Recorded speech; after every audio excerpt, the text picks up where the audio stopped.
The Galactic Council had grown comfortable in humanity's absence. 3,000 years of blessed silence from the sector once, labeled Terran space, had allowed the galaxy's older civilizations to flourish without the chaotic disruption that humans brought wherever they went. Ambassador Zethkar of the hegemony adjusted his ceremonial robes as he addressed the assembled delegates. "The quarterly trade negotiations proceed smoothly," he announced, his voice carrying the weight of 1,000 successful diplomatic sessions. Sector 7 Alpha remains blessedly quiet. That was when the alarms began. Every monitoring station across 17 systems screamed in unison as something massive tore through hyperspace. The signature was unmistakable, crude, powerful, and absolutely human. Ships began dropping out of FTL in perfect formation around the Council's primary station, their hulls bearing the faded but recognizable emblem of Terra. But these weren't the ships the galaxy remembered. Gone were the patchwork hulls and jury-rigged weapons systems. These vessels moved with predatory grace, their surfaces reflecting starlight like polished obsidian. They were beautiful in the way that apex predators were beautiful, efficient, deadly, and utterly confident. Admiral Sarah Chen materialized on the council floor via quantum teleportation, a technology the galaxy had deemed impossible for biological beings. She wore no environmental suit, breathing the station's atmosphere as easily as if it were Earth's own air. Her uniform was simple, black fabric that seemed to absorb light, and when she smiled, every delegate in the chamber felt their survival instincts activate. "Gentle beings," she said, her voice carrying perfectly through the vast chamber without amplification. "We've returned." Zethkar's 4 hearts hammered in his chest. The humans were declared extinct. Your sun went dark. You monitored what we wanted you to monitor." Chen's smile widened, revealing teeth that were just slightly too sharp to be entirely human. "Did you really think we'd let a little stellar engineering stop us?" The holographic displays around the chamber flickered to life, showing the Sol system, where once there had been a dying red giant, now a perfectly controlled star burned with artificial precision.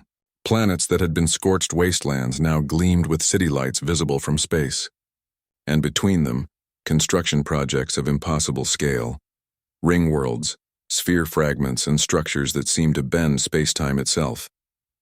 3 millennia, Chen continued, walking among the frozen delegates like a predator surveying prey, is a very long time. Long enough to solve some interesting problems. Energy production, for instance. She gestured, and the hologram zoomed in on their reconstructed sun. "We learned to build stars. Resource scarcity became quaint." A Velthari delegate found his voice. "The hegemony sealed your sector. Nothing could have survived. Nothing did survive." Chen's laugh was soft and terrifying. "We died, actually, all of us. Twice in some cases. Death turned out to be another engineering problem." She held up her hand, and for a moment it became translucent, revealing circuitry that pulsed with bioluminescent patterns. "Biology is such a limiting framework, don't you think?" The chamber erupted in panicked whispers. The implications were staggering. If humans had transcended biological death, if they had rebuilt their very sun, what else had they accomplished in their isolation?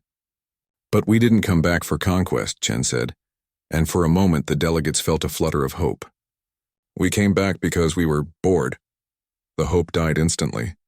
3,000 years of perfection gets tedious. We solved poverty, disease, death itself. We built paradise and then realized paradise is insufferably dull. She turned to face the hegemony's ambassador directly. "We need challenges again, competition. The delicious uncertainty of not knowing if we'll win." Zethkar's voice came out as a croak. "What do you want?" "Everything you've built while we were gone." Chen's smile was now wide enough to show far too many teeth. "Your trade networks, your carefully balanced peace, your comfortable little civilizations. We want to play with them." "This is an act of war," the crystalline delegate declared, her crystalline form resonating with indignation. "War?" Chen tilted her head like a confused predator. "Oh no, this isn't war. War implies some possibility of victory for both sides." She snapped her fingers, and every weapon system on every ship in the sector powered down simultaneously. "This is us announcing that recess is over." The displays shifted again, showing fleet movements across the galaxy. Human ships, impossibly fast, impossibly numerous, were already taking positions at every major trade route, every strategic system, every seat of power. They had been moving for months, years perhaps, while the galaxy slept in its comfortable certainty. "We'll be fair," Chen assured them, her tone conversational as she delivered the galaxy's new reality. "You can keep your governments, your territories, your little wars and alliances. But now you play by our rules in our game for our entertainment." She began walking toward where her transport waited, but paused at the chamber's threshold. "Oh, and Zethgar, thank you for keeping our sector sealed. It gave us exactly the privacy we needed to become something better." As she vanished in a shimmer of quantum light, her final words echoed through the chamber. "Sweet dreams, Galaxy. Humanity is awake now and we're very, very hungry." The great game had begun again, and this time, humanity wasn't just playing to win. They were playing because losing had become impossible and victory had become boring. The galaxy would learn to dance to Earth's tune, or learn what it meant to face beings who had conquered death itself and found it wanting. In the depths of space, human laughter echoed across subspace frequencies, the sound of children who had just discovered a new, much more interesting toy. The 3 millennia of quiet had ended. The age of human amusement had begun.